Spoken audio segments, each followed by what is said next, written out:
मगरमच्छ से, तो हम सबकी लड़ाई भी किससे है बोलो? बताओ, है कोई दुनिया में ऐसा जो बूढ़ा होना चाहता है? शायद दुनिया में कोई बूढ़ा होना, लेकिन फिर भी काल उसे बूढ़ा। है कोई ऐसा जो दुनिया में मरना चाहता है? कोई मरना नहीं चाहता। अगर पूछ के देखना 125 साल की दादी से, दादी चली जाओ, ठीक है, लेकिन दादी जानने वाले नहीं, नहीं जानने वाले, ठीक। कोई भी मरना नहीं चाहता, लेकिन काल सबको अपने आगोश में ले लेता है।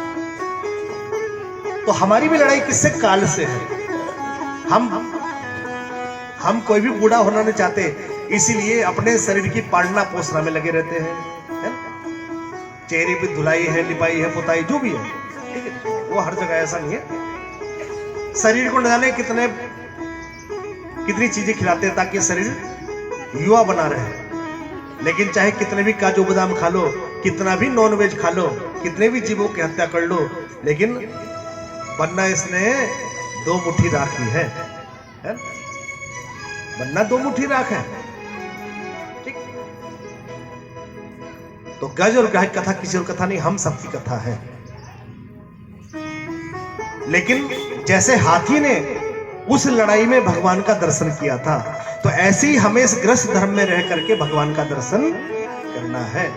अब हाथी ने अपने परिवार वालों को बुलाया, जब देखा कि पूरा शरीर, आधे से ज्यादा शरीर अंदर चला गया, परिवार वाले आए, सूंड से सूंड मिला खींचने लगे, लेकिन 2-4 दिन उन्होंने भी खींचा, वो भी वापस चले गए। बच्चों ने भी खींचा, रिश्तेदारों ने भी खींचा, वापस चले गए। कहा कि आप तो बाहर ही नहीं निकलते। और ऐसा ही हमारे साथ भी होगा। जब वृद्धावस्था आएगी, बीमारियां घेर लेंगी, हमें हॉस्पिटल में एडमिट होना पड़ेगा। डॉक्टर कहेगा भैया इनका तो ऑपरेशन करना पड़ेगा, और ऑपरेशन में लगभग 5 लाख का खर्चा है, लेकिन उसके बाद भी गारंटी नहीं कि बच पाएंगे, नहीं बच पाएंगे, है? तो बच्चे भी कहेंगे इतने पैसे लगा चुका है, 5 लाख और देंगे, और फिर उसको गारंटी नहीं है, तो अब बच्चे भी हाथ खड़े कर देंगे। जैसे हाथी के परिवार ने हाथ खड़ा कर दिया ना, तो बच्चे भी कहेंगे बाबा जी राम राम बोलो, राम राम बोलो। अब बाबा जी समझ जाएंगे राम राम क्यों बुलवा रहे हैं, क्योंकि राम नाम सत्य का टाइम आ गया। तो यही कंडीशन हम सबके साथ भी आएगी। लेकिन धन्य है हाथी को अंत समय होश आ गया, उसने भगवान को पुकार लिया। लेकिन हमें अंत में होश आएगा, गारंटी है क्या? है ना?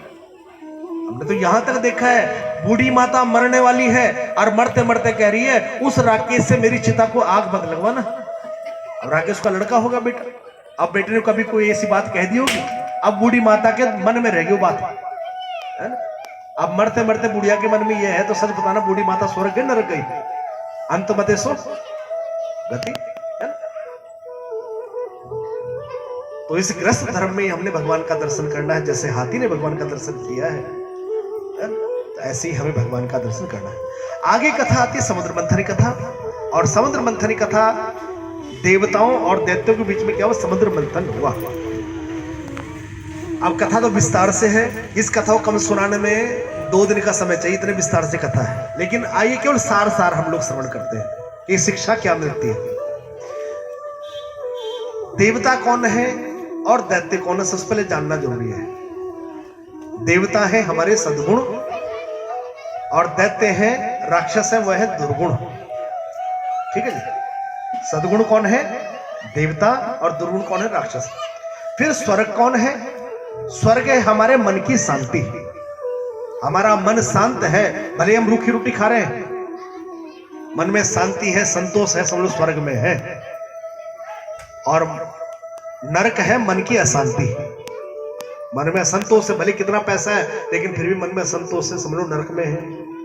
देखा ना, हमने पहुंच जाते हैं बड़े बड़े सेठ लोग कि जो ध्यावे फल पावे, दुख बिन से और सुख संपत्ति, इसकी भी आ जाए उसकी भी आ जाए, चारों ओर से आ जाए, सुख संपत्ति घर आवे, कष्ट मिटे तन का। भगवान ने पूछा सेठ जी 1 करोड़ रुपए दे दिया, तन का कष्ट मिटा? महाराज तन का तो मिटे, लेकिन मन का रह रहा है, कष्ट मिटे मन का, क्योंकि पड़ोसी के पास 2.5 करोड़ है। तो मन की शांति ही स्वर्ग है, और मन की अशांति ही नरक है। लेकिन मन की शांति कब मिलेगी? जब हमारे जीवन में सद्गुण होंगे, जब हमारे जीवन में सत्संग होगा, तभी मन शांत रहेगा। लेकिन सत्संग में ये बातें बताएंगे, टीवी वाले थोड़ी बताएंगे, सिनेमा वाले थोड़ी बताएंगे, बोलो। ठीक। तो मन की शांति ही स्वर्ग है और मन की अशांति ही नरक। तो सद्गुण जब जागृत होते हैं, सद्गुण कब जागृत होंगे? जब हम अपने गुरुओं का